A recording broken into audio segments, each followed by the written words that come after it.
Bueno, como título, en el capítulo 21 dice David huye de Saúl. O sea que bueno. Y fue a Nob y había un sacerdote llamado Ahimelech.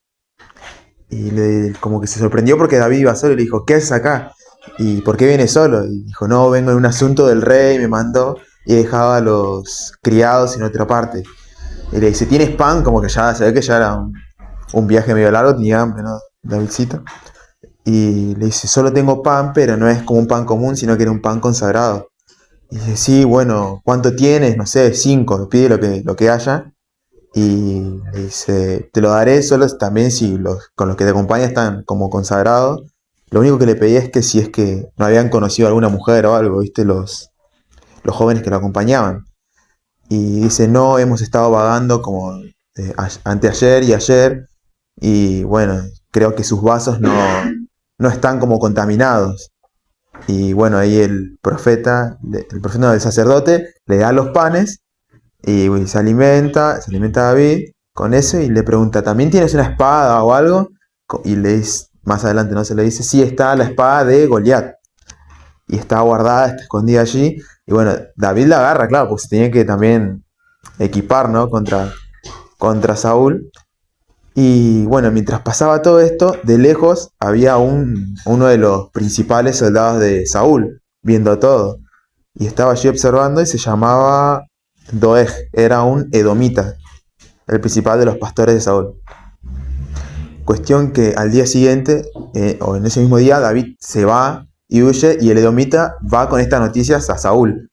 Y le cuenta, a David, el hijo de Isaí, que estaba con el hijo de en este lugar, y le pidió una espada y le pidió todo, y como que Saúl manda a llamar a la familia de, de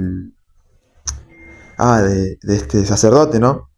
Y, y como que empieza a decirle estoy contando la historia más o menos, estoy viendo, y le dice a su gente, diciendo, no me van a traicionar como hizo David, porque David no le va, como que estaba extorsionando también a su gente, ¿no? Diciendo, David no le va a dejar ser jefes de miles, de cienes, ni de nada, no le va a dejar tierras, ustedes no me traicionen, como que ya lo tomaba como una traición de parte de sus aliados, ¿no? Y David bueno, David escapa de ese lugar y se va a una ciudad, a Gat, y se encuentra con un rey. Para que no me quiero saltear nada.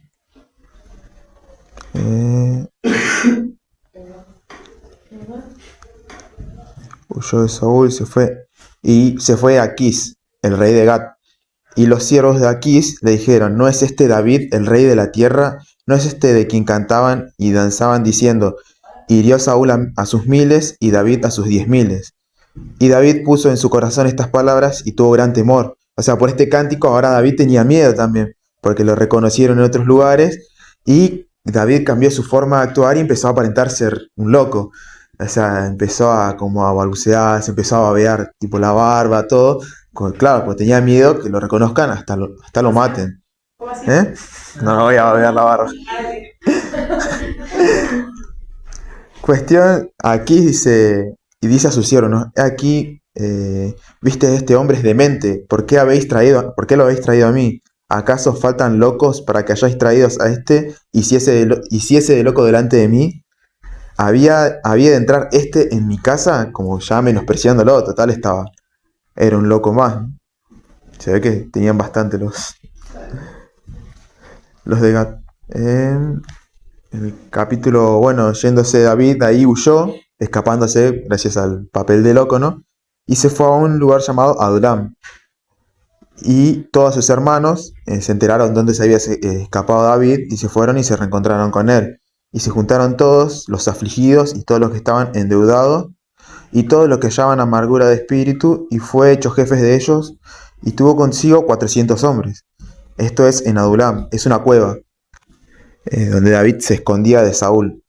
Esta cueva hace referencia en creo que dos salmos, en el 57 y en el 142, que él los escribió ahí estando afligido y pidiendo como una ayuda para que el Señor lo saque de su aflicción. Entonces, bueno, esos salmos los escribió en Adulam. Y se fue de allí David, se fue a Mizpa, una ciudad en Moab. Y como que él dejó a sus padres en Moab, claro, no quería que los mate Saúl, entonces los dejó a sus padres y él se siguió escapando. Dice la Biblia que se movía de aquí para allá y no tenía como un lugar, ¿no? Y David se dice acá que se encerró, estuvo en un lugar fuerte. Esto lo traducen como cueva.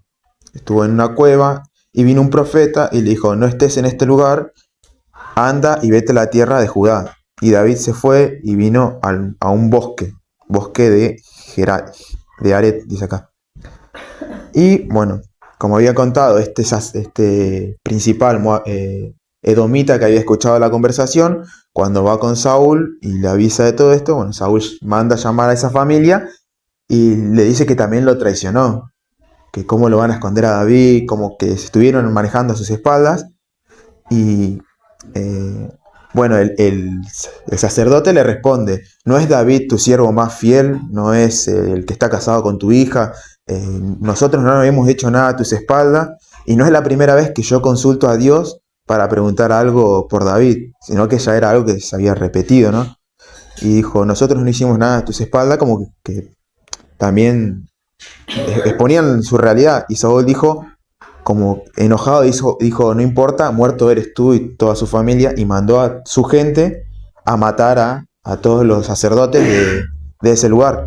Pero los israelitas, sus soldados, dijeron que no, ya se opusieron al rey.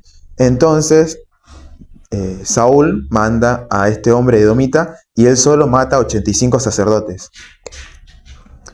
Y uno de sus hijos, de Ahimelech, pudo escapar y fue con David a contarle lo que había pasado. Dice Ahimelech, Abiatar se llama, el que escapó, y huyó tras David. Dio aviso a David cómo Saúl había dado muerte a los sacerdotes de Jehová, y dijo David a Abiatar: yo sabía que estando allí aquel día de Og, dice, y dijo David a Abiatar: yo sabía que estando allí aquel día Doeg, el Adomita, él lo había de hacer saber a Saúl, y he ocasionado la muerte de todas las personas de la casa de tu padre. Quédate conmigo, no temas, quien buscare mi vida, buscará también la tuya, pues conmigo estarás a salvo. O sea, David había tomado la responsabilidad de la muerte de los sacerdotes, ¿no? Y decide protegerlo a Abiatar. Y bueno, David, estando en el desierto, le avisaron que había una ciudad que estaba siendo atacada por los filisteos, llama Keila la ciudad, y estaban robando este es en el capítulo 23, estaban robando lo que dice el trigo cosechado, en otra versión. Acá dice las eras. Y David pregunta: ¿tengo que ir a librar a los de Keila? Y como que se hacía preguntas y Jehová le respondió: ve, ataca a los filisteos y libra a Keila. ¿Te libraron? No. Pero los que estaban con David le dijeron: he aquí, nosotros en Judá estamos con miedo, cuánto más si fuéramos a Keila. Y el ejército y David volvió a consultar a Dios, y Jehová le respondió: levántate y descienda a Keila, pues yo entregaré en tus manos a los filisteos. Fueron, derrotaron, venció, y aconteció que vieron bajar a Abiatar, y otra vez le fueron a avisar a Saúl: está en Keila, David está en Keila, y Saúl diciendo: Dios me lo entregó. Encima cara dura. Tipo, Dios me lo entregó, me lo dejó ofrecido. Y lo va a buscar, pero ya David había oído. Se había ido a otro lado, ¿no? Pero estando ahí, pregunta David: los de Keila me van a entregar a Saúl. Le pregunta, ¿no? Los de Keila me van a entregar a Saúl. Como que empezó a hacer esas preguntas y decía el Señor: sí, te van a entregar. O sea, por más que él los libró, esa gente lo iba a entregar igual a Saúl.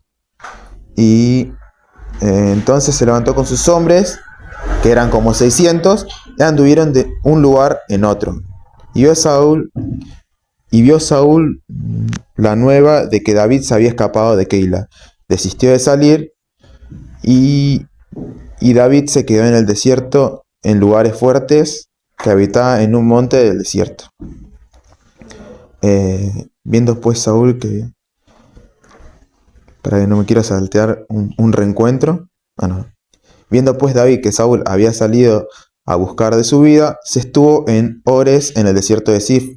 Entonces se levantó Jonatán, hijo de Saúl, y vino a David en el monte y fortaleció su mano en Dios.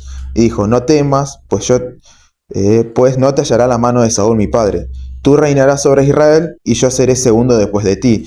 Y aún Saúl mi padre así lo sabe. Y ambos hicieron pacto delante de Jehová, y David se quedó en Ores, y Jonatán volvió. Después, bueno, fueron a darle la noticia a Saúl dónde estaba David, y él como que dijo: bueno, si está ahí, búsquenlo, pero encuéntrenme todo minuciosamente por dónde se puede escapar. Como que vengan con cada detalle, que no sea lo vimos ahí y después se le escape. Y van, le cuentan todo, y ese día Saúl parte a ese lugar, ¿no? Y dice: David había partido en el desierto de Mahón, en Arab. Y Saúl con su gente fue a buscarlo, pero se empezaron a esconder, se empezaron a escapar, y descendía sobre la peña, ¿no? Y siguió David en el desierto, y Saúl iba de un lado del monte, y David con sus hombres por el otro lado. Y da prisa a David para escapar de Saúl. Mas Saúl y sus hombres habían encerrado a David, y ya estaban a punto de encontrarlo. Entonces vino un mensajero de Saúl, diciendo: ven luego, porque los filisteos han hecho irrupción en el país. Cuando estaba por agarrar a David, viene el mensaje que ya lo estaban invadiendo los filisteos y tenía que volver, y desistió de buscarlo. Entonces David subió de allí y habitó en lugares, se siguió escondiendo en cuevas.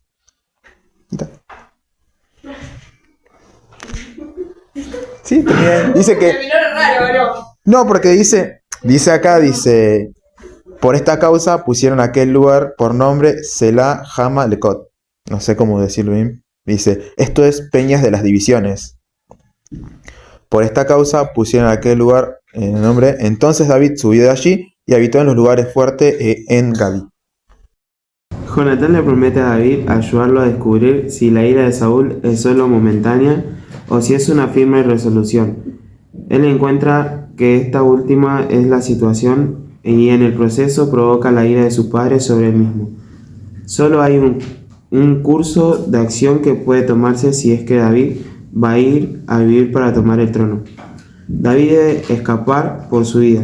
Su ruta de escape la conduce primero a Nob, donde se abastece de comida y armas para su viaje. De allí escapa hacia Gat y después a la cueva de Adulam, donde una banda de familiares y expatriados se le unen, forzados a seguir hacia el desierto por el avance del grupo de búsqueda de Saúl. David se percata de que su vida está en constante riesgo.